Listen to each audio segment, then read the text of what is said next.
প্রত্যেক মানুষ কখনো না কখনো অবশ্যই অসুস্থ হয়েছে, তার এই শরীর রোগের শিকার অবশ্যই হয়েছে।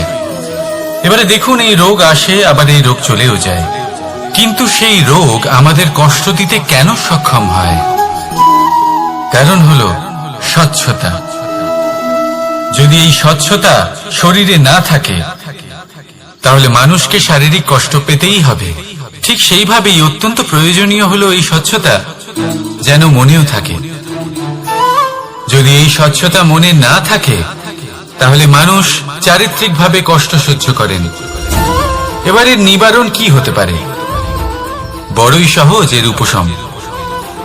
যদি রোগ শরীরে হয় তাহলে সর্বপ্রথম স্বচ্ছতা বজায় রাখতে শিখুন, এই শরীরকে পরিষ্কার রাখতে শিখুন। বিচক্ষণতার সাথে এই রোগের সম্মুখীন হন, ভয় পাওয়ার কোনো দরকার নেই। ব্যায়াম করতে থাকুন, সব ঠিক হয়ে যাবে। সেইভাবেই যদি এই অসুখ মনে হয় তাহলে কি করা যায়? সর্বপ্রথম তার আধারের উপরে নজর দিন।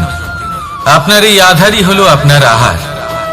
যা আপনি আহার করবেন সেরকমই মানুষ হয়ে উঠবেন। সেইভাবেই আপনি যেরকম ভাবেন সেরকমই মানুষ হয়ে উঠবেন। সেই জন্য নিজের ভাবনাকে শুভ করুন, নিজের দৃষ্টিভঙ্গিকে শুভ করে তুলুন, সবকিছু সঠিক হবে। আপনার আমার সবার মধ্যেই এক রাক্ষস বাস করে, তার সম্মুখীন হন, তাকে পরাস্ত করুন।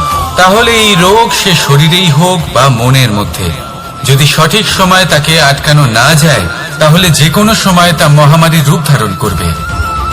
সেই জন্য সাবধানে থাকুন, সুস্থ থাকুন। তাহলে আসুন আমার সাথে ভালোবেসে বলুন, রাধা রাধা।